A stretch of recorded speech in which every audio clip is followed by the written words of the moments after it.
name is Nadina. Welcome back to my channel. Yeah, I have been gone for quite a while, but I'm back now. Hopefully, I will regularly post videos again about cryptocurrency, blockchain, projects and issues and news when there are any.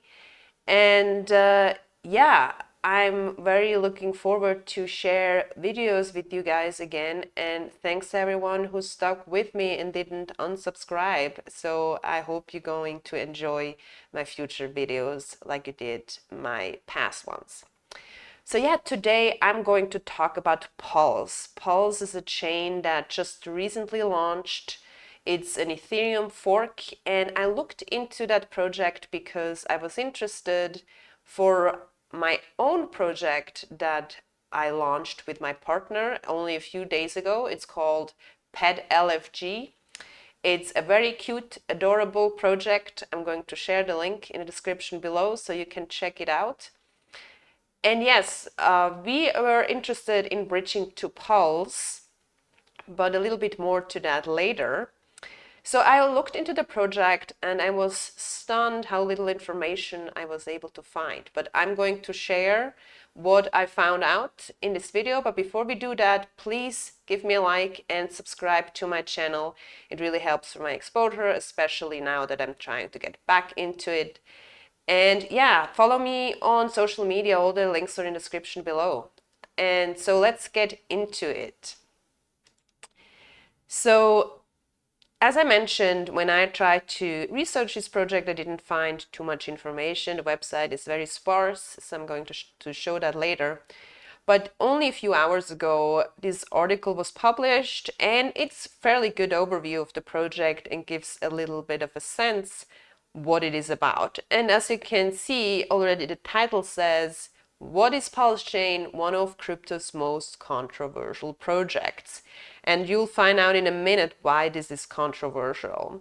So, but first, what's PulseChain? So as I mentioned, it's an Ethereum fork, and it actually took an actual snapshot of the Ethereum chain.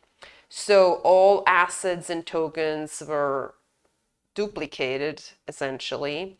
And yeah, it is essentially another Ethereum. They also promote it as like basically trying to alleviate the congestion on the Ethereum chain with Pulse, because people can move over to Pulse and move their assets more faster and with lower fees. Faster in a sense that they reduced the block time from 10 seconds to 12, from 12 seconds to 10 seconds, which is minor. It's about 17% faster when you calculate that, which is not mind-blowing. So, and to launch the Pulse chain, what they did is they had a so-called sacrifice phase, where people could donate cryptocurrency or fiat currency to some addresses or charities, and the more they would sacrifice, the more Pulse they would receive. And Pulse is the coin or token that you need to transact on the Pulse chain. Also, Pulse chain, they launched also PulseX, which is an exact clone of Uniswap essentially, or like the bare minimum of Uniswap, because Uniswap is way more elaborate at this time. So they also have the PulseX token, which is similar to Uni, and also for that there was its own sacrifice phase for PulseX.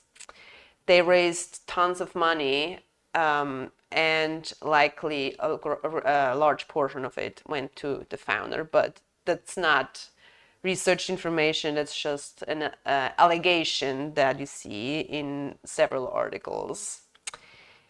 So yeah, who is behind it? The founder is Richard Hart. He also founded Hex, which is a very controversial blockchain on its own. And yeah, he doesn't have a good reputation. He apparently is allegedly the spam king. So he violated anti-spam laws in Washington State. over 20 years ago. And so when you look at some history of the hex chain and how those funds were moved around, and it just it kind of stinks a little bit. And when you go to his website, I find it extremely repulsive, just how he presents himself. But that's just, I mean, form your own opinion. Check it out yourself, richardhart.com. So I don't find it very trustworthy, but I mean, everyone has to make their own opinion about that. So, Pulse itself, what problem does it solve? Pretty much none, in my opinion. But they claim Pulse is deflationary. Ethereum is now as well. It's also burning in every transaction. Pulse is a freemium, so you're supposedly to be able to transact for free, but that is not quite true either. And they say PulseChain uses proof of stake. Well, Ethereum now too.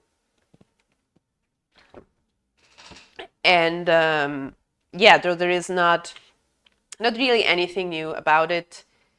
And they even advertise it like that PulseChain just should help Ethereum with the congestion. But yeah, that's a little bit questionable too there. So before we go into controversies, I'd like to talk a little bit about the fees. So one claim they make it's cheaper and faster. Well, there is another article that was published yesterday, and it summarizes pretty nicely why the gas fees are actually not much better. Because you have to bridge the assets to the Pulse chain first to transact them, which costs gas fees.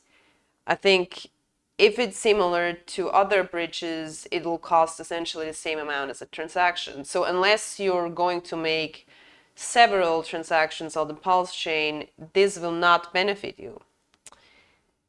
You have to activate decentralized trading pairs, obviously, that also costs a lot of gas. Yeah, you have to swap non-Pulse chain tokens into Pulse chain tokens, so you have their fees as well. You have to provide and remove liquidity. Trading on Pulse chain is not cheap either. Even though, I'm not sure about this, because if it's in Pulse, supposedly it's free, right? But yeah, this is pretty much the issue, that you have to bridge the Ethereum assets to the Pulse chain first before you can transact them there. And so you already have gas fees to do that. And so if you're not using it extensively on the Pulse chain, this is not really helpful. Also, so there was an issue when the Pulse launched, but let me go back to this article because it's a little bit more organized about the controversies here. So dubious launch. So with the sacrifice phase, they raised over $700 million, which supposedly went to medical research and other causes. But it was mainly done or allegedly done to avoid legal issues, because if you have people just donate money to causes, it won't look like an ICO, like an initial coin offering. So you can maybe circumvent the securities laws here. But it also, a large portion apparently went to Richard Hart and his associates, because they were able to grab quite a large portion from the PLS tokens. It was also apparently pretty buggy, the mainnet, when it launched. So Bitcoin, that's supposed to be pegged, the big wrapped Bitcoin, spiked to 70,000, which it shouldn't, obviously. So there are some low liquidity issues on the Pulse chain, which is not surprising for a chain that just launched. We talked about the controversial founder. So there is actually more to that, just his spam problem here in 2002.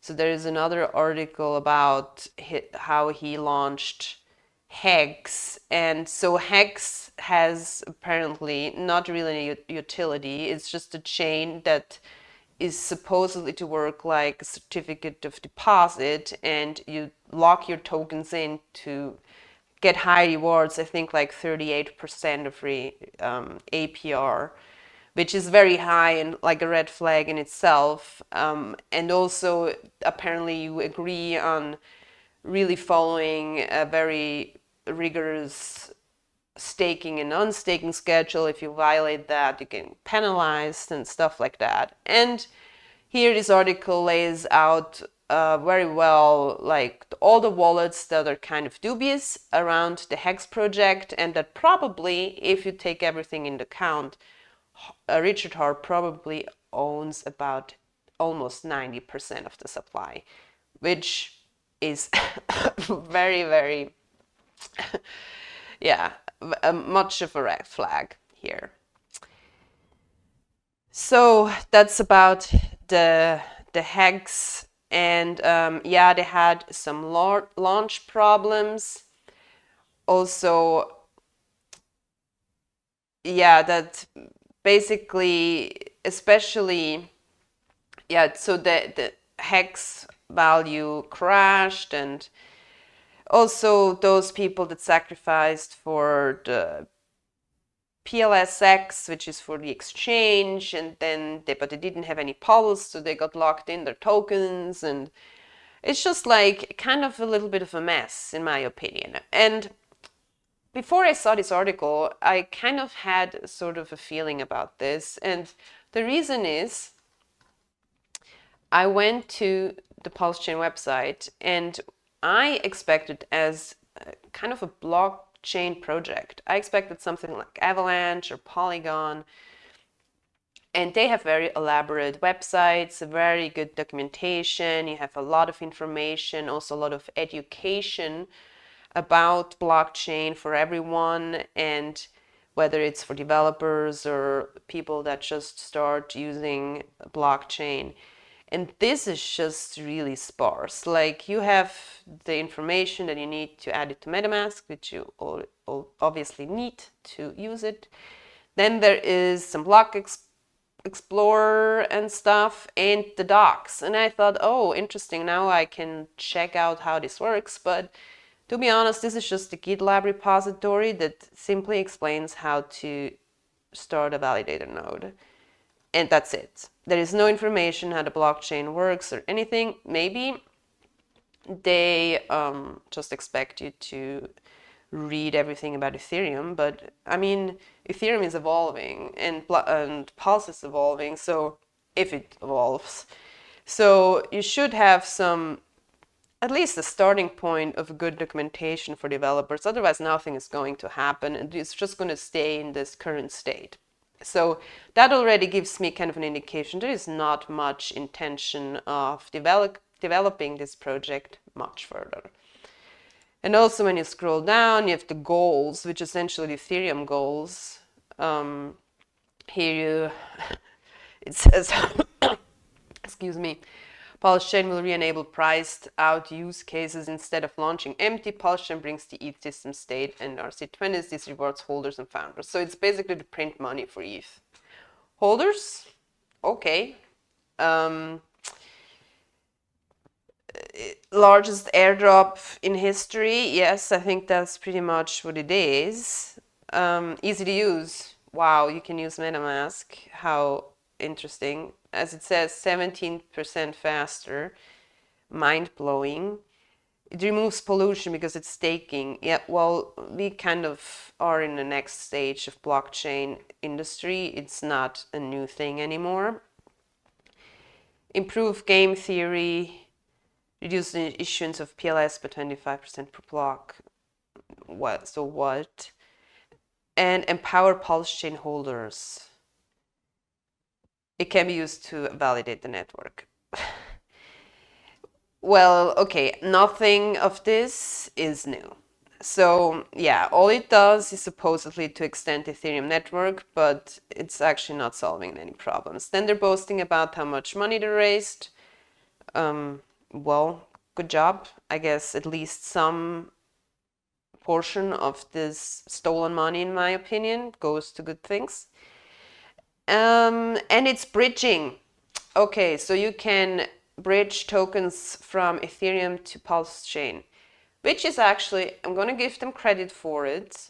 I haven't found a similar easy process to bridge to another chain. So when you go to the PulseChain bridge, you can just provide liquidity for any ERC20 token and people can bridge it. So this is kind of unique because I looked into that for our project, PedLFG, because we want to make it multi-chain. And there is really, I haven't found any other way of doing that except here with the PulseChain bridge, which obviously only allows to bridge the PulseChain. But with all the other bridges, you have to either list it or you have to apply to list token or something like that. So this is really an easy process. So Dino LFG's done it, and we're likely going to do it too in the meantime until we have bridges to other chains, because I do think the benefit for bridging to PulseChain really, in my opinion, is like almost zero. But I mean, maybe, who knows? I might be wrong. So maybe PulseChain is going to be the big thing in the future. Who knows? So yeah, so this is something that I think is a cool feature, that you can just take your custom token, provide a little bit of liquidity, and then people can bridge. So that is really great. We've talked already about the PulseX exchange. It really looks like Uniswap in the early stages. Nothing major about it. It says 165 billion locked in liquidity. I do think that's mainly because they basically duplicated all the tokens on Ethereum, so you also have the liquidity here. So not sure if that's really impressive. If we take a look just briefly to the chart PulseChain, it's just been dropping. And I'm not surprised about that with all the issues they've had, and basically people just, if they just print money, like people just want to like dump it. That's what I think. If you don't have any further utility here. Also, the PulseX price looks a little bit better, but is essentially back to where it was in the beginning. So, but that doesn't always mean that's a bad project, not at all. So the price is really just here to have a complete picture of these two things, PulseChain and PulseX price. So yeah, that's pretty much it about PulseChain. So form your own opinion. In my view, it looks very much a little bit like a pyramid scheme just for founders to print themselves money, get money donated to them, and then yeah, kind of control the price of the project. And eventually I think they're probably just going to dump it, but maybe they also have already enough supply or enough assets that they don't have to. So we'll see what the future is going to be of PulseChain. I have not much hope, but I think there are much better projects out there than Pulse. But who knows? I might be wrong. So if you're a fan, let me know. If you're not a fan and you have the same opinion, also let me know in the comments. One last thing, as I mentioned, I founded recently a project. It's called PedLFG. It's a meme coin, so it doesn't really have any utility. We're still going to have fun. I'm going to develop things on it, but the main point of it is just to have people be friendly with each other, share pet pictures, and have fun and look at cute things. So why I'm mentioning this is that we're probably going to have a bridge to Pulse, and yeah, you should definitely check it out. The link is in the description. So that's it for today. Thanks for watching. very happy to be back, and I hope you're gonna stay tuned for my next video. Thanks for watching. Bye.